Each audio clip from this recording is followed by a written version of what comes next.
Task Force here at the New America Foundation, which I co-direct with my friend Daniel Levy. And this is the third panel of a series that have been discussing and that started with a poll that was commissioned by the New America Foundation's Middle East Task Force that was conducted by Gerstein Agnew Strategic Communications. And the first panel had Jim Gerstein here talking about the poll and going through a lot of the findings in the poll, which showed that Israeli public opinion was in fact far more complex and nuanced towards the questions of Obama's approval ratings, as Obama's position, America's position, the question of peace. And I would urge those of you who are watching online, either at the New America website or at the Washington Note or on the Palestine Note, if you haven't seen the first two panels, make sure to go back and watch them. Not now, though, because now you should be watching the third panel. We have three remarkable guests, and I'm going to do this one a little bit differently than the other two panels. Instead of asking our guests to do a presentation, we're actually just going to have a conversation. And I am going to even let them ask each other questions if they want to do so in the course of their presentations and in the course of answering the questions that I'm going to pose to them, to try to get a conversation going. And we'll do this for about 40 minutes, and then I'm going to let the audience participate and also ask questions and see what we can get. And the point of the conversation that we're going to have is to effectively look at what the poll said and say, well, what next? What are the implications for us? What are the implications for American policy? So first, let me introduce the panelists. First, Dr. Shibli Telhami. He's the Anwar Sadat Professor for Peace and Development at the University of Maryland, College Park, and he's a non-resident senior fellow at the Saban Center at the Brookings Institution. Among many things that he's done, he's also served on the Iraq Study Group as a member of the Strategic Environment Working Group. He served at the U.S. Advisory Group on Public Diplomacy for the Arab and Muslim World, which was appointed by the Department of State at the request of Congress. He's co-drafted the report of their findings, Changing Minds, Winning Peace.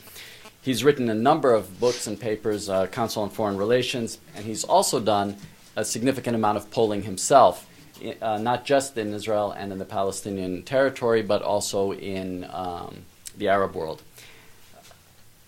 And then next to him, we have my colleague, Daniel Levy.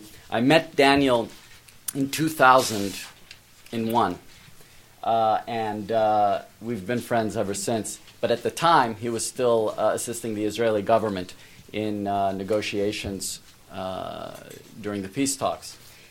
Daniel has been a veteran of the peace talks and has worked with several Israeli governments in advancing peace as an Israeli negotiator. He's also done it in second track and unofficial capacities when the Israeli government lost interest in actually pursuing a two-state solution. And so he's been consistent throughout. And the other thing that he's been very consistent is that he never fails to impress.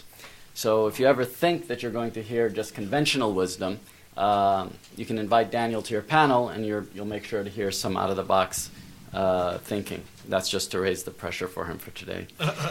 Daniel's formal position here is not just co-director of the Middle East Task Force, he's also a senior fellow here, and he's also the director of the Prospects for Peace initiative at the Century Foundation. And then, next to him is Brian Katulis from the Center for American Progress, where he's a senior fellow. His work focuses on U.S. national security policy in the Middle East and South Asia.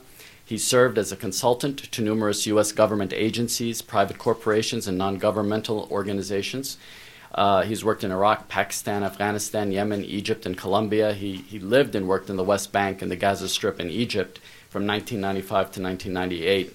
And he was in Amman from 1994 and 1995 on a Fulbright. Now, he's written a lot. And the thing about Brian, if you look through the things that he's written, that are as amazing, there are very few people in Washington that can actually speak intelligently across several topics. And it's something actually that we realize we desperately need from our own government. The government has a grand Middle East strategy, but we tend to hear about them in very siloed terms. We tend to hear specifically about the Israeli-Palestinian issue, or about Iraq, or about Afghanistan, or about Iran. And Brian actually can write about all of them. And he can write about all of them with a level of specificity and detail that's amazing. And that allows him, I think, to connect the dots across conflicts in a way that we actually desperately need our own State Department to be doing in its own diplomacy. So I'm very pleased to have these three people here today, and I'm going to start the conversation with Shibli. Now, you've done your own polling. This summer you actually did some polling on Israeli Palestinians who are Israeli citizens and on their opinions on a host of issues. I wanted to ask how you thought that meshed with the findings from Jim's poll and survey, and if you could put this maybe in a regional context for us. It'd be very easy for us to get into the weeds really quick, but maybe before we do, it's good to have a sense of where the Arab world is right now. I mean, as we talk about Israeli attitudes, what are countervailing Arab attitudes?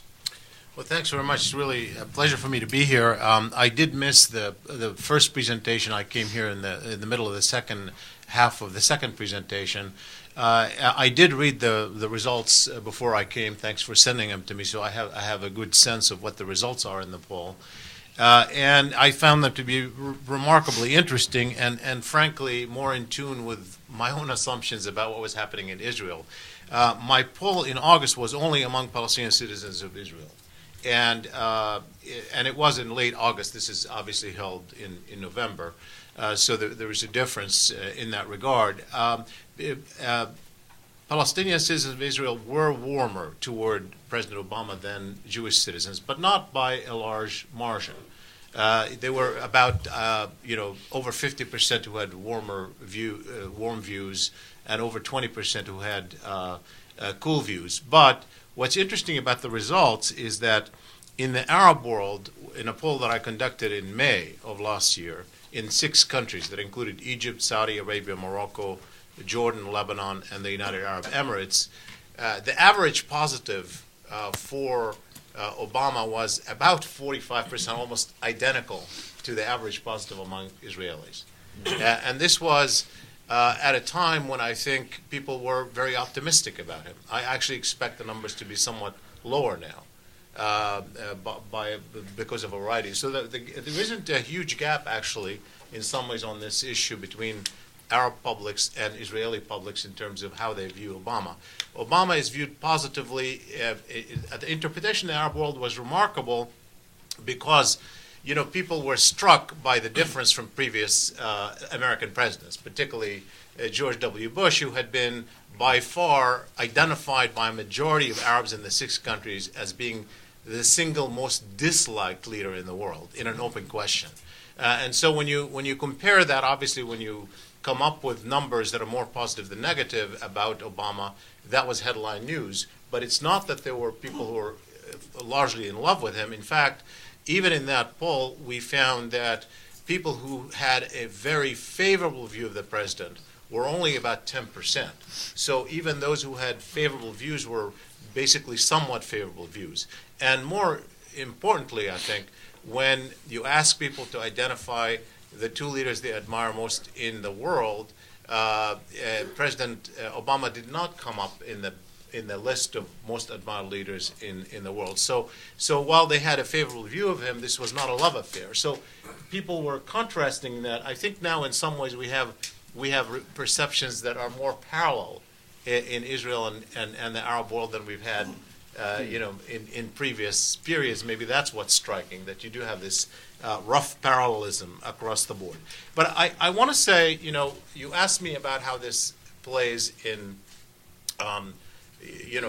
broadly in the region. And I know we're focused on polls. I do polling. Polls are very important. They're very important for measures in a particular period, but even more important for trends over time, to look at the historical trend, what is changing. And obviously, I think if I were to poll today in the Arab world, I'll get even a different result from May, because I still believe that in the Arab world, the public looks at America largely through the prism of the Arab-Israeli issue, and because things are not seen to be going well, I think the U.S. will be paying a price in the perception of the president as well. But I think we're also missing a little bit of a bigger picture here. And I've been thinking about this a lot, particularly over the past few weeks and months, because I'm looking at it, in the context of a historical period. Why it is so important that this administration tried to resolve this issue. It's not about the president thinking it's important. It's not even about the important in the short term. But I'm looking at it in historical perspective, and this year marks the 30th anniversary of the Israeli-Egyptian treaty. It's also the 30th anniversary of the Iranian Revolution. And if you think about that period, those two events, you had an Islamist revolution marked by the Iranian example in 1979 that galvanized a lot of Islamic groups around the Middle East. You had an Egyptian decision, in essence, to link up Egypt and hopefully ultimately the Arab world to the United States and the West, and to try to conclude Arab-Israeli peace that includes the Palestinians. And there were two different examples. And when it started, the Palestinian issue was the central issue of contention in the Arab world. You had Egypt, in essence, losing its even membership in the Arab League by virtue of it being seen as going it alone at the expense of the Palestinians and being expelled from the Arab League by the Arab states. And you had the Ayatollah Khomeini close the Israeli embassy and turn it over to the PLO as one of the first acts of embracing the Palestinian issue as part of that struggle. And in some ways, if you look at the trend over the past 30 years, things moved more Egypt's way over time, slowly, haltingly, sometimes in a complicated manner, and obviously in some ways helped by global trends, including the end of the Cold War. And you see where we are today. I see that experiment that Egypt has tried in the Arab world as being running its course. It is being exhausted. I see Arab elites as exhausted in their investment in that particular experiment. I see an Egyptian elites in particular, who are very uncomfortable where they are. I see an interpretation of where the Arab world is today that is troubling, because I think most Arabs see themselves in 2009 as being weaker collectively than at any other point in memory, with the rise of Iranian power after the decline of Iraq, with the infusion of Turkey into Arab politics and Middle East politics, with the rise of Israeli power, with the divide among the Palestinians.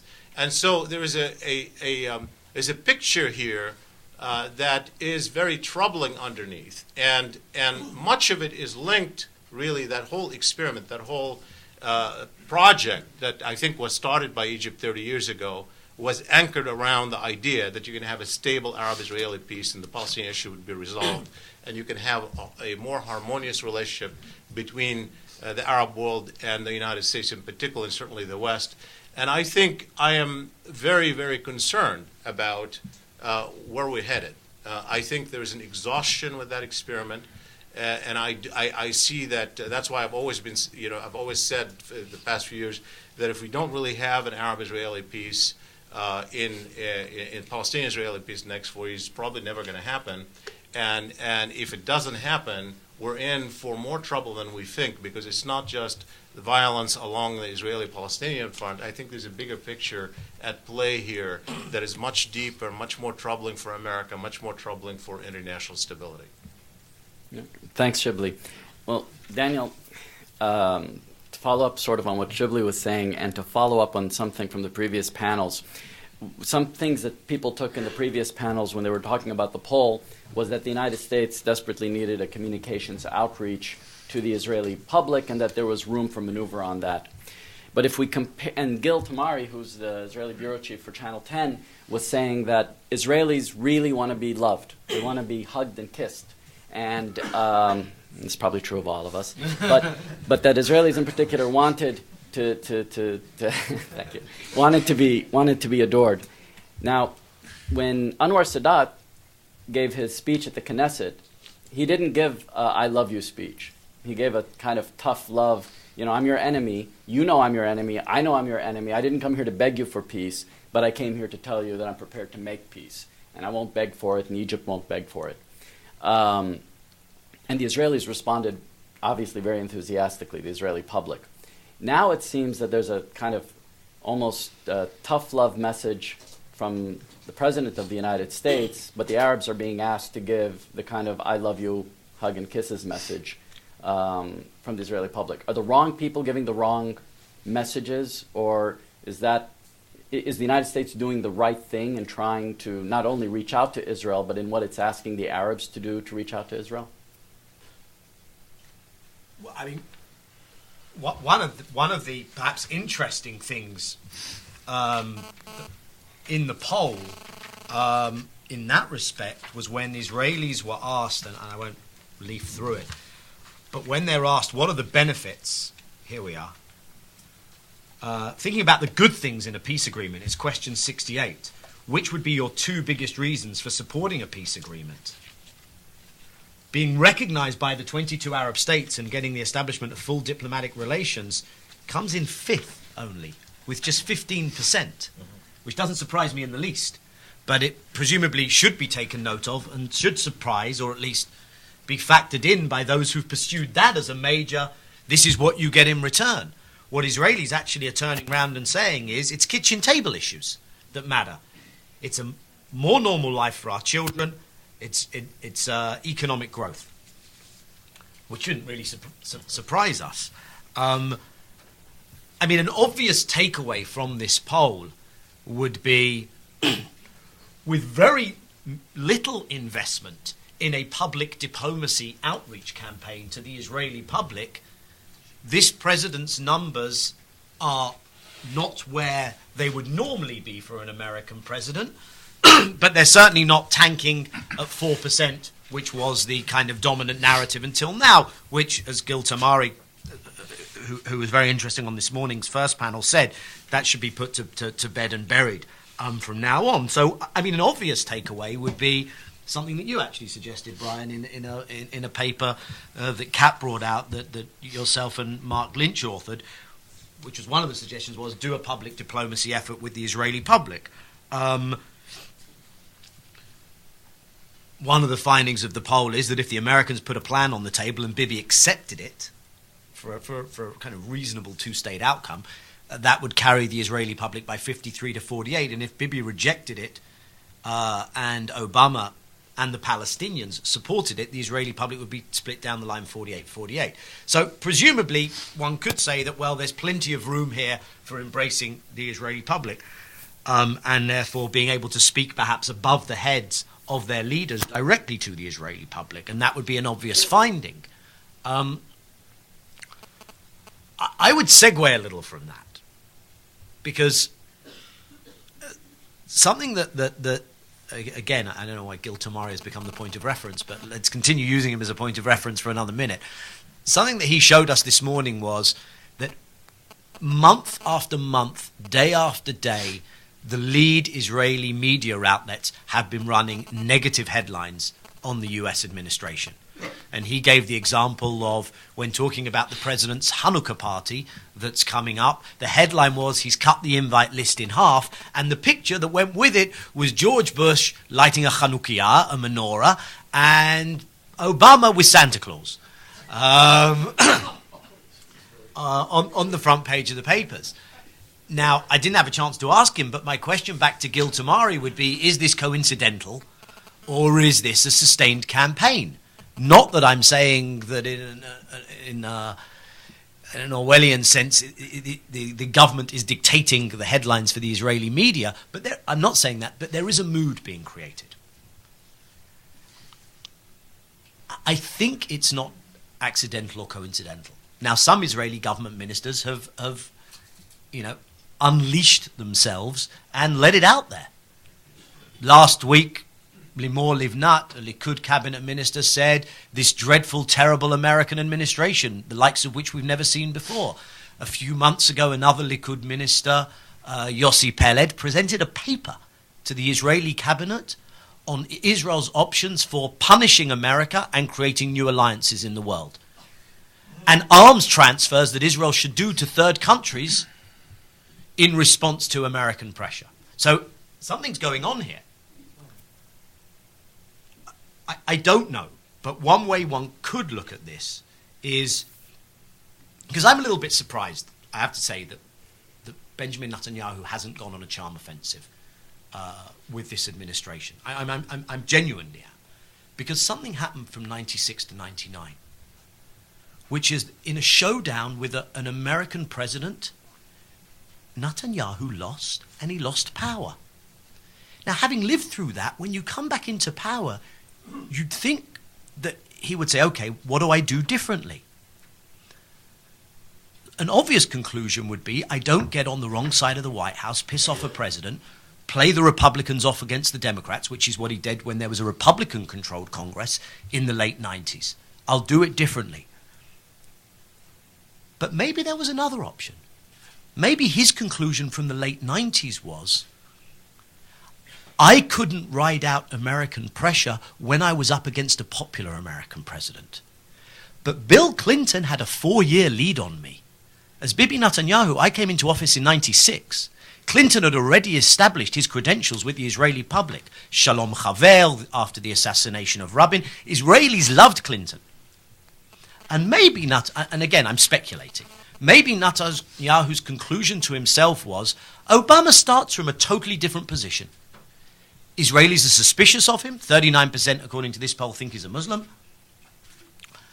I can prevent him creating that connect with the Israeli public. Therefore, he will not be able to speak above my head to my public. That's what I have to prevent. It's not making nice. And I just put it out there. I'm not sure if that's what's gone on. The main thing that the poll shows for me, though, Amjad, what does it mean for American and Arab approaches, etc.? For me, the thing it says is Israelis don't feel an urgency. There's a couple. We asked, with our weak economy and ongoing conflict along our borders, Israel cannot afford to continue the current situation with the Palestinians, and we must find a way to achieve a secure peace in the next 2 to 3 years. We gave 2 statements. Which one do you agree with more? The counter to that was, with our strong military and improved measures to fight terrorism, Israel can continue the current situation with the Palestinians as long as necessary, and we don't need to rush into peace. And that breaks 50-46 to we need to do it. But that's hardly a public that feel there's an urgent need to move forward. And then another question we asked along similar lines, which is very important here. The US will not support the political status quo forever, and American support for Israel will decline if we don't make peace with the Palestinians. Versus, American support for Israel is secure for the long term and independent of whether we make peace with the Palestinians. Again, that breaks 49-47. 49 agreeing with the first statement. But this is not a public with a sense of urgency. When you ask them about the fear of a binational state, it's a similar breakdown, 51-42. So, for me, the key information that one takes away from this is, if there's not that sense of urgency, number one, and if number two, and it's borne out a little bit in the poll where we say, what are you most worried about if we make peace? And one of the higher numbers is worry about division inside Israel and the kind of opposition the settlers will mount to an agreement. And if you marry that to what we see today, right now, when you have a non-settlement freeze, you have something that is being sold as a big deal, but construction continues, East Jerusalem continues, 110 million shekels is just being handed over to outlying settlements mainly, as they're being re-included in areas that receive subsidies as a national priority, which they haven't been for many years. So in the context of really doing everything to butter up the settlers, you still see harsh opposition from the settler movement. And this context where the perception that the main consequence for moving forward will be this potentially very tearing effect, which is what happened with the assassination of Rabin. This is the atmosphere that preceded that in 94 to 95. And on the other side, very little consequence for the status quo. So to my mind, it's all about the incentive and disincentive structure.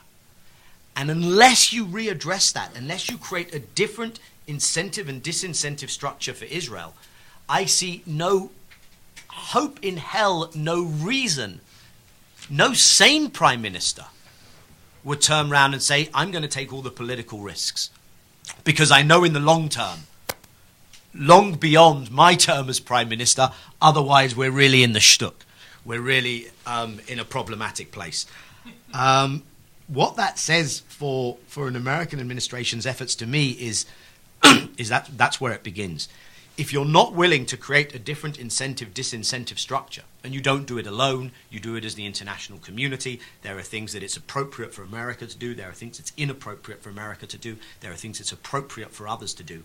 But if you don't begin to address that, nothing different happens, which leads someone like Tom Friedman to say, well, disengage.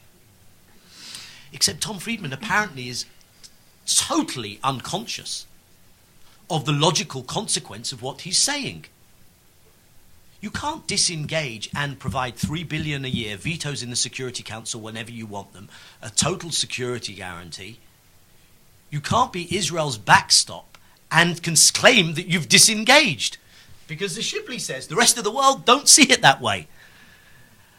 So you've got to ask yourself some hard questions about how much forward-leaning you're willing to do.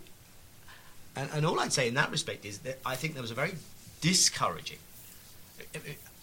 I don't think there is an Israel-Palestine policy that this administration owns yet. You have an Afghanistan policy that they own. There are several other areas where they own a policy. I don't think they own an Israel-Palestine policy.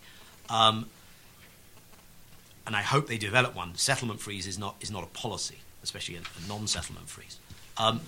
But something happened this week, and the American response was very discouraging, which is the EU.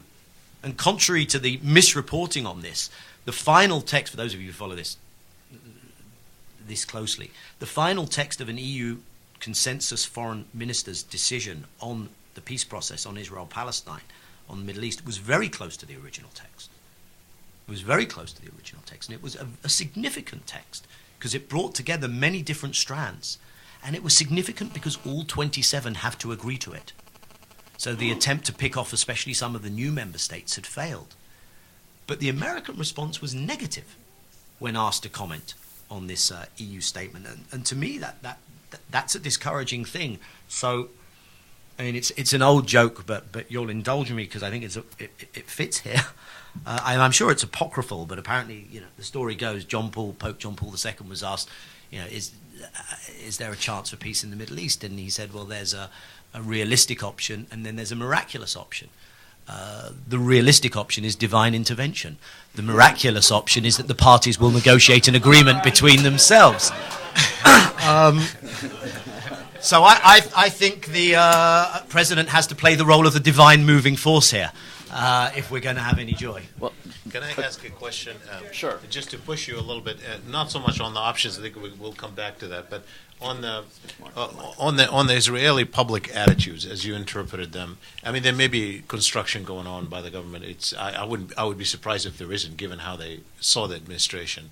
But I think, and by the way, on the Muslim part, it's actually interesting that among Palestinian citizens of Israel, the president is more popular among Druze and Christian than among Muslims. Just for as a footnote, which is interesting.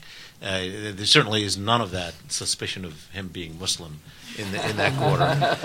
But on the Israeli attitudes to the president, I mean, during the campaign, Haaretz ran that panel of evaluating every single American candidate for president. 24, I think, initially there were like 12 Republicans, 12 Democrats.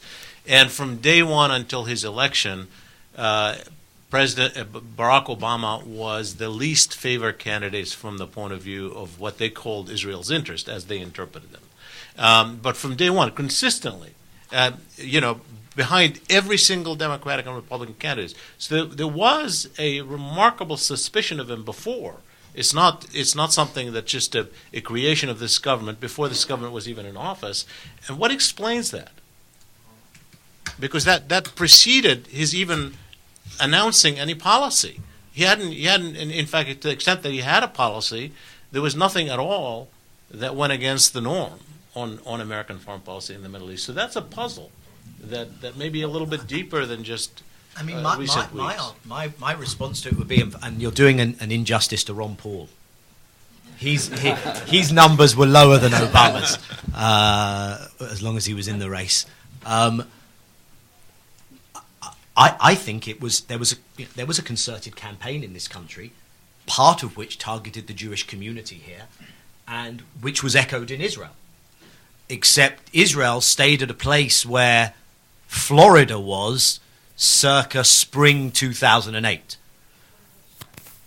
Before the Great Schlep, exactly. Florida changed in the subsequent months because there was an effort invested in saying he meets a bar on Israel, now we can vote on the things that we really care about. Because that's not what most American Jews vote on. And so, I mean, I think Israel's where Florida was and has been consistently.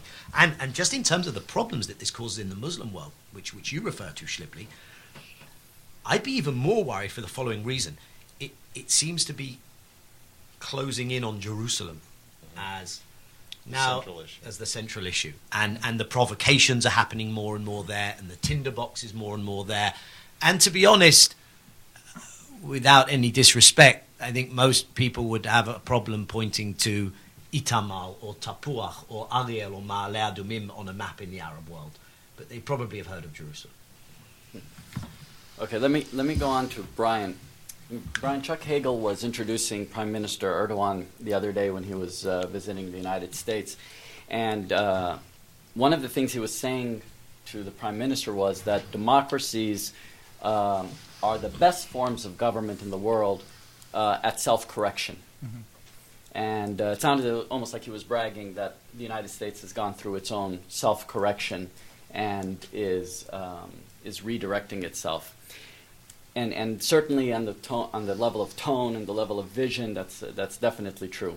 On the level of policy on the Arab-Israeli issue, you can make the argument at least that it's a continuation of the process that was set up by previous administrations. Now, you made a number of recommendations in the report that Daniel talked about over the summer after having interviewed, I think, virtually everyone of consequence, it seemed, in Israel and in the Palestinian territory. Yeah. Now,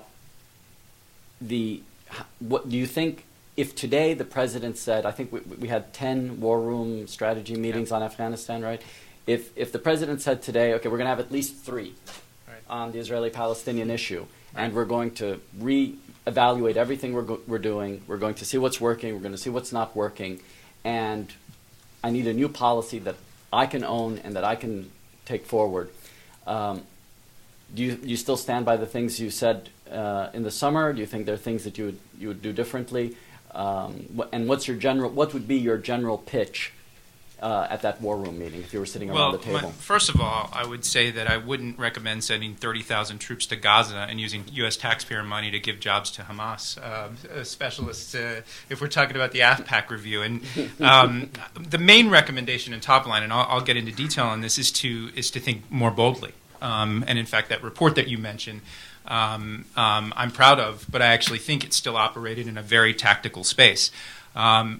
Before I get into that, I want to thank New America for hosting this. And Amjad, you and Steve and others here are I think, eternal optimists, thinking that we could have a panel with Daniel Levy and actually cover the issues in an hour and have 2 other speakers. I mean, it's incredible, and I admire that optimism.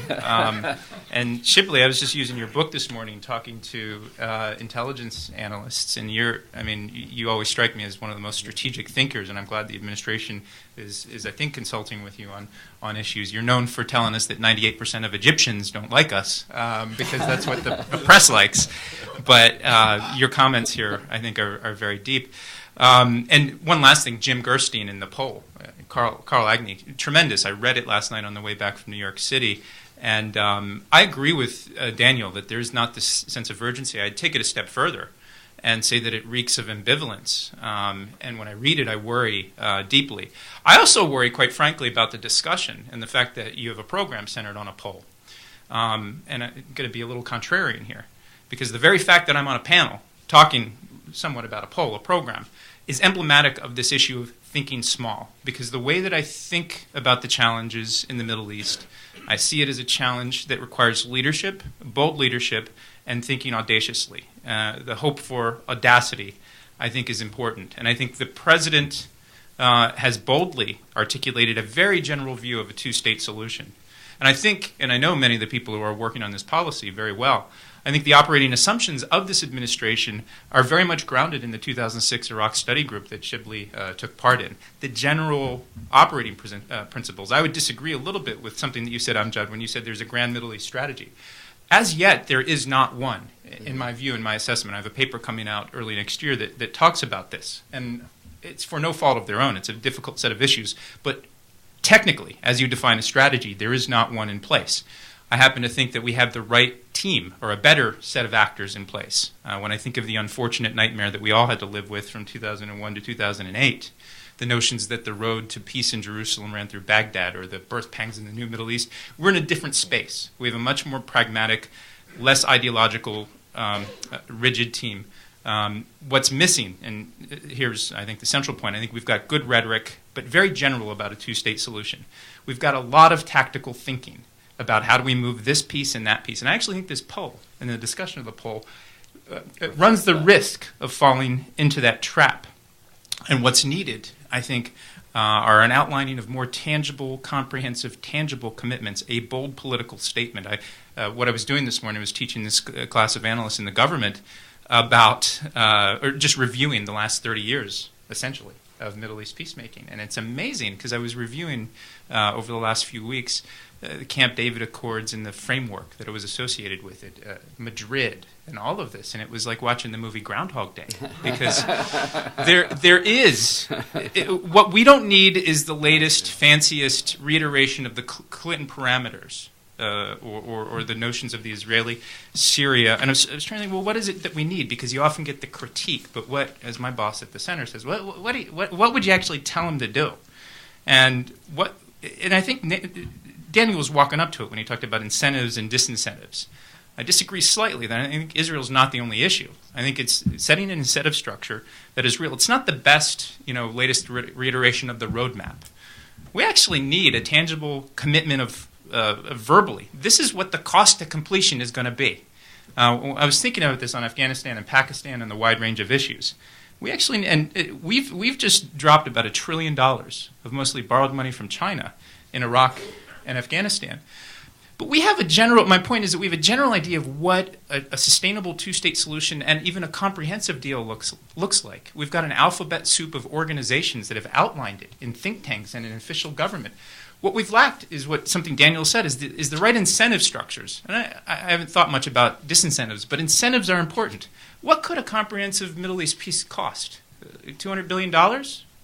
At most? I mean, some people have done estimates of what it would take to actually deal with the West Bank adjustments and the land swaps that, in fact, I think Secretary Clinton recently talked about, re-raised again. So I think they're edging up to certain ideas. And I actually think it's quite possible when I think about all the money that we're about to spend in Afghanistan and Pakistan and have worries, and I've written about those worries about this. I actually think we could yield something if we could create an incentive structure that basically says, here's what the cost to completion is, and this is what we can achieve. And when President Romney goes to Beijing and in 2014 for the bankruptcy proceedings, I actually think he will be able to say that on the full range of issues in the broader Middle East and South Asia, we could have achieved, we actually achieved something if that incentive structure is out there. And it's that bold sort of idea that I challenge think tanks. I mean, we should do this at the center. Thinking big. What are the benefits? Because I feel like the think tank, academic, and even in the government, it affects the government, we're stuck in this awful moment of thinking reactively, tactically to a difficult situation. Our hearts want to hear the hope and read the speeches and see President Obama to inspire us. But we've lacked a cost to completion, what it would take. And I know the assumption in this is that you just need to pay people off. It's not what I'm saying. I'm saying that, that's a part of it, but you need to actually help create the incentive structures that Daniel has been talking about. And I think that's the big idea. What would it actually take to achieve, real practically, a two-state solution? Because the formulas are out there. People know what it looks like. What's the commitment? We've just spent more than $1 trillion on an economic stimulus in TARP. For a little bit of that, we've got a window of opportunity to achieve that. And I'm worried. I think the team is doing a really good job. But when you look at their message, their difficulty in conveying their message, and this is my last point, I think they raised expectations very, very high in the region, even in certain circles here. And then when Israel offered something that was quite less than what the Obama administration wanted, they were overly enthusiastic about it. At the same time, and when you read, take a look at Special Envoy Mitchell, who I think is doing, his damnedest, and I have a great deal of respect for him. But look at his press conference the Wednesday afternoon before Thanksgiving. Doing a press conference the Wednesday afternoon before Thanksgiving is a challenge. Or look at my former colleague P.J. Crowley, his press briefing December 8th this week. I think there's the sense, and if you look at their communications, that they're really looking for a way forward, and they're looking for ideas. And my big contribution and my big idea is not the latest, sexiest reiteration of the Clinton parameters, but what would it actually take in terms of money, time? What is the cost to completion to get this done? Let's get serious, because I actually think that could send some positive signals that can change the numbers that I think some of the previous panels were talking about. It could focus people's minds. Will it be a panacea? No. But let's be a little bit more concrete about what that sustainable, comprehensive peace and a two-state solution looks like. So. Actually, that strategic review is actually a great idea. We should talk about that afterwards. Let me present. By the way, we started 10 minutes late. I'm going to go 10 minutes over, but we're going to end exactly at 1:10. Let me throw out something controversially. Conventional wisdom says that the talks are frozen right now. Israelis and Arabs aren't communicating. There are no negotiations, and we're stuck. And yet there are Palestinian-Israeli negotiations taking place right now. They're taking place between Hamas and Israel. And Germany is playing the role of honest broker and facilitator and negotiating between the two parties. And they're negotiating prisoner exchanges. They're negotiating border crossings. And they're negotiating the use of violence. What are the costs and guarantees against the use of violence on either side? Now, Abu Mazen would die to be negotiating these things with the Israelis. He would love to be able to negotiate at some level similar to that. Hamas and Israel are engaged in negotiations en détente. They're not negotiating peace. They're negotiating a non-aggression pact. Now, the United States has stayed completely aloof from this process, and one of the recommendations you made over the summer, Brian, was that the United States should recognize that there's not going to be an agreement that they can sell, a comprehensive agreement, without a unity government or without some form of unity arrangement between Fatah and Hamas.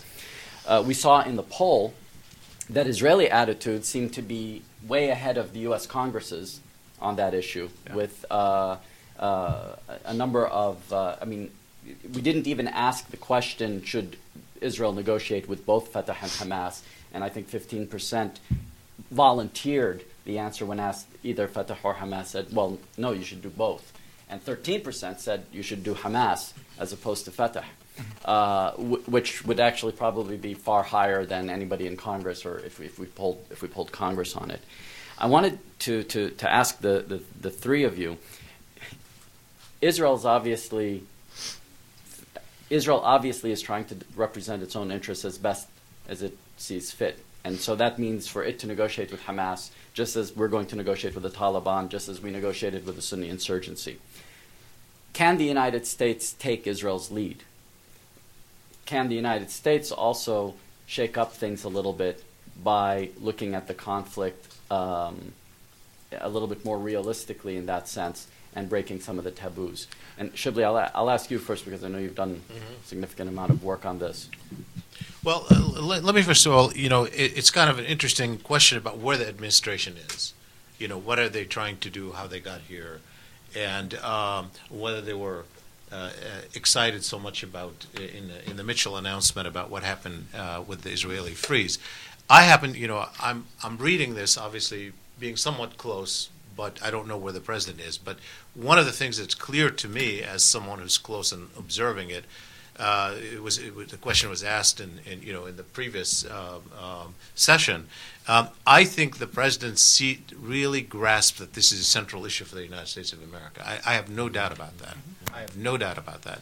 And I don't think that he is satisfied with where they are. It's very obvious. He's sending every single, he's not happy where we are. And there will be a moment where he's going to have to assert himself somewhere or another, whether it's going to be a strategic decision about where we go from here, whether we should change course, whether we're going to reevaluate. Obviously, let's be a little bit generous about, how tough a hand he inherited. I mean, it was, and I'm not just talking about the two wars and the economy and the healthcare. I'm talking about, the election in Israel that led to the election of this government, the division among Palestinians, which is real serious, far more serious than just the physical division, or that we're even allowing to grasp here. I mean, it's not just on the Hamas side, but on the Fatah side and on the Arab side. So he inherits a very, very tough hand. But he just made a decision on Afghanistan, and so he has an Afghan policy. Not that everybody's going to love it, but it's there in place for a while. Hopefully he'll get a health care plan. And I think one way or the other, there will be an Iran decision in the next few weeks. It's going to, again, whether people agree or disagree with it's another question, but there will be an Iran policy. And so I think in some ways it's going to become inevitable to look at this issue in all its aspects, where we are, where we're headed. I don't think the administration was excited about what the Netanyahu offers, and I didn't see that in the news conference. By the way, I think what Mitchell said in the news conference was, good important steps, but not enough. We still consider all settlement activity to be illegitimate. And this is not an agreement between the United States and Israel. This is a unilateral Israeli move. And it went out of his way to define it that way. So while he said it's better than before, he never was, there was no expression, I think, that of excitement. I don't think the administration sees it as a major achievement. I don't think they're selling it that way. They're dealing with the current situation. Now, on Hamas specifically, I mean, I have had my own position on Hamas. Personally, as you know, I've in the article that I drafted for the Council on Foreign Relations at Brookings during the transition, I suggested that it's in America's interest to seek Palestinian unity as a precondition for any kind of agreement that is going to be lasting. That's my position. But I think the administration's position on this is that you're dealing with an environment, the environment within the Palestinians themselves and also Congress. I mean, there are conditions. There is an American law. Even if the administration were to pursue that, and if the Egyptian mediation faced a success story in the mediation, Congress was going to cut off all aid by law to the Palestinian Authority. Now, it's not that the administration cannot have a policy that would persuade Congress to change its mind. I mean, I think, of course, it does, and at some point the administration is going to have to decide. But this is a tactical issue, not a strategic issue. And you have to make a decision that has to be part of a bigger policy. Where are you headed? Because if you're going to make the case to the American people or to Congress or the international community that is going to take you away from where you are now, that's a big strategic decision. The president himself is going to have to make it. And it entails a lot because he has to understand what he has to do to make it work. And so it can't be done in a just as a piece of the of the puzzle. It has to be done as a whole. And I think that we all know how it works.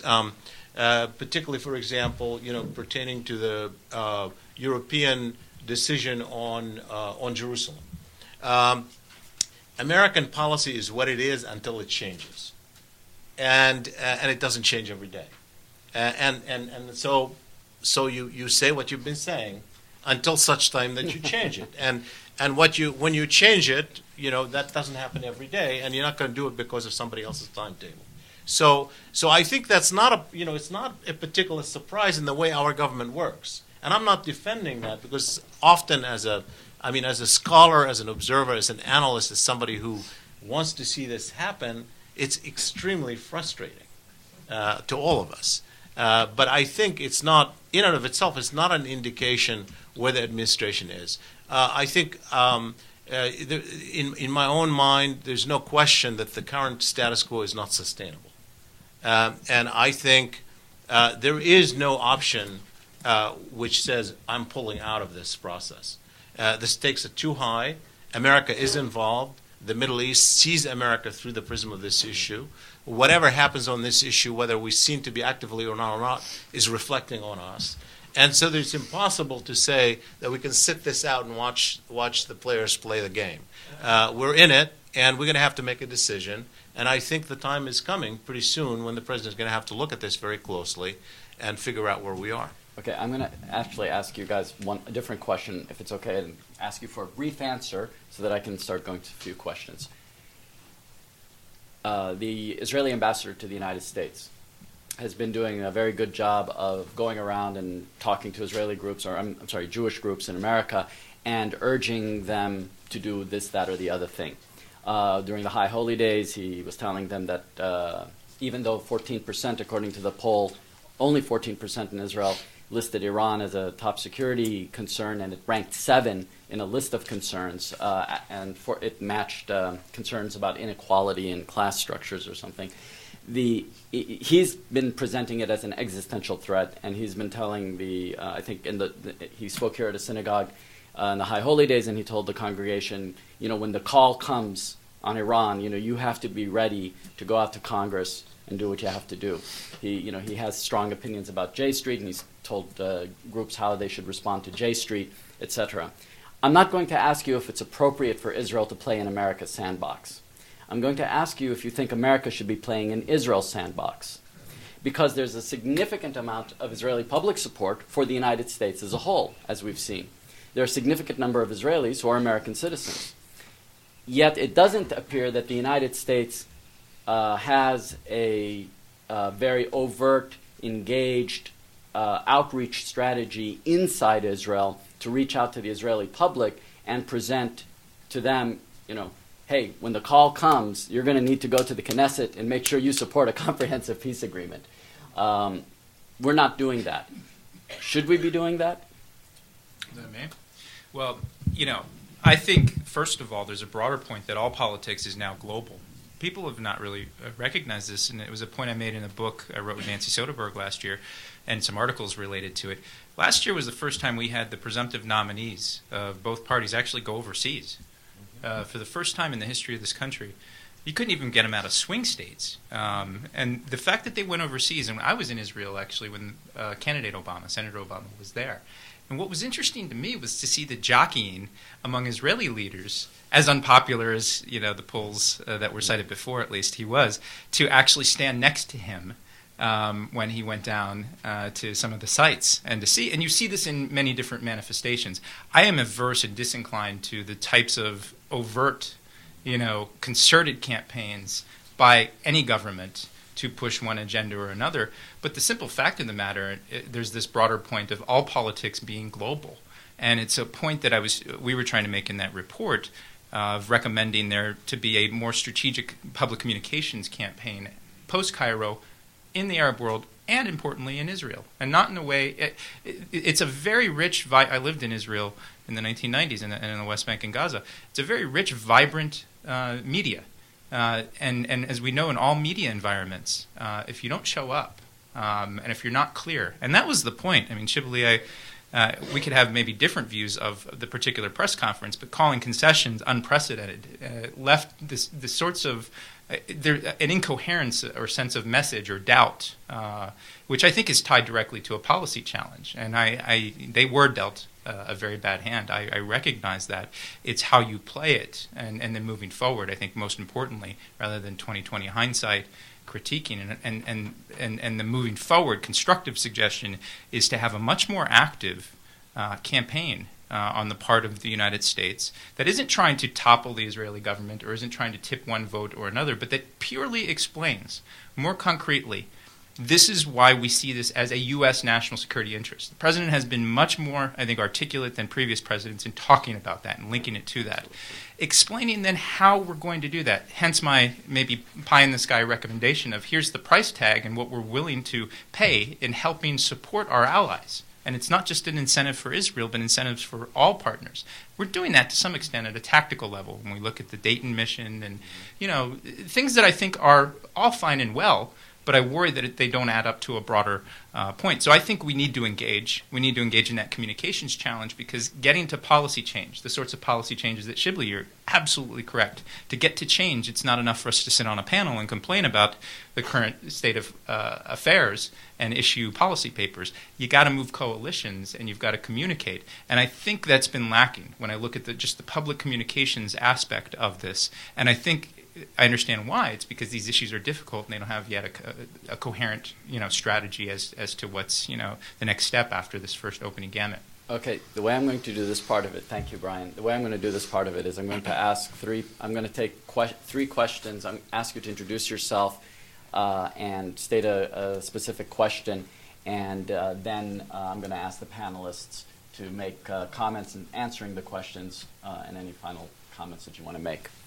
Tom, behind you, I think that's Mitchell? Michael? It's Mitchell Plitnick. Mitchell. Salem U.S. office. My question's, I guess, mostly for Daniel. You speak about disincentives. It's easy to come up with a structure of incentives and disincentives for the Palestinians, even to some extent for the other Arab states. Given the realities of Capitol Hill, how do you come up with a new system of disincentives? Incentives, yes, but disincentives that could reasonably be applied to Israel given the political climate in this town? That's a good question. Yes, up here. Hi, I'm Dr. Caroline Poplin. Following up on actually something you've all said, it seems like the principal or a principal problem is the complacency of the Israelis with the status quo. The 50% who are for peace don't see any urgency in it. Is there some way of educating them that maybe it's not the most realistic view of what will happen in the future if the status quo isn't changed? Beyond incentives and disincentives, changing or trying to change their understanding of the situation and the options open to them. Thank you. Back there, actually, why don't you, the two of you who both raised your hands, why don't you both ask your questions? I'm Eileen Reed from the Center for American Progress, and I blog about the Middle East on TrueSlant.com. Hi. Hi. I'm wondering if no one has talked about this 10-month partial, so-called unsatisfactory, whatever adjectives you want to attach to it, settlement freeze, and whether the U.S. should be pressuring the Palestinians to come to the negotiating table with some urgency so that we don't let that run out. Thank you. Question is, do you all believe that's true? And if not, why not? Thanks. Mark Gopin, George Mason University. I just very interested in that particular aspect of the poll that says that at least half of the Israeli populace doesn't think there's really anything that's going to ever tear them away from support in the United States and the American Jewish community. And a number of people have come by recently from Israel are kind of shocked by the fact that things have changed, that there is a drift. And I'm wondering whether there's a lag time in terms of your polls versus Israelis waking up to the fact that they may lose their sole base of support in the United States if more and more American Jews feel alienated from Israel, especially if there's another disastrous war in Gaza, etc. So I'm just wondering what you think about whether we're in an evolution of Israeli consciousness of how isolated they may be becoming if things continue the way they are or not. Thank you. Okay, gentlemen, so you have the question about the initiatives, changing opinions, settlement moratorium, and the lag time between Israelis recognizing the shift that's taking place here, maybe. Why don't we just go down the... Well, I'll take the question about getting the Palestinians to the table, which is obviously an immediate anyway policy issue, and that is clearly the administration's position. The problem, as you know, is really where the Palestinians are, and it's not just about Abu Mazen, in essence, saying he's not going to run the next elections. The elections have been canceled in any case. And in January, he's not going to be considered a legitimate president by anybody, really, unless there is some kind of procedural change, such as the PLO, declaring him an interim president or something along these lines. But there is a constitutional issue that has to be resolved, first of all, even separate from what happens with Hamas. The exchange of prisoners issue is a big one that is a priority issue for now, that people are trying to figure out how it's going to impact Abu Mazen himself, how it's going to impact Fatah, how it's going to empower Hamas. So there are a lot of issues to be decided. But even separate from that, let's assume Abu Mazen had no problem with the constitutional issues that he's facing. He is the president. He's accepted. He comes back to the table after having said that he demanded a total freeze and he didn't get it. And Jerusalem issue being the biggest issue, I think Daniel is absolutely right. I don't think it just emerged. I actually think the Jerusalem issue was always bigger than people here in Washington assumed it to be, or in Israel assumed it to be. I think Camp David 2000 collapsed largely over the Jerusalem issue, and partly the Israeli miscalculation was about the Jerusalem issue. And I think that we don't want to repeat that same mistake. Jerusalem is huge. And so Abu Mazen, in an environment of Israel negotiating with Hamas getting out 1,000 prisoners, Abu Mazen gets back, having said he's not going to get back unless there's a freeze. The Jerusalem issue is the open one, and there's more construction happening on the Jerusalem issue. And you go back just a few weeks ago to the Goldstone report, when he basically did something that was really kind of daring initially, and then found that all the people around him were abandoning him. It wasn't just being criticized in the Arab media, but people around him were abandoning him, and he backed down, and he felt the heat of it. So the real issue, therefore, is not just can we persuade Abu Mazen to come back to the negotiating table, can we create an environment in which he's credible enough that we're going to have a credible negotiation. And so it's much bigger than persuading the Palestinians to come back to the table. Daniel? I mean, it's almost the same answer to all the questions, which is because it's not just about Israeli complacency. Everyone has a kind of comfort zone.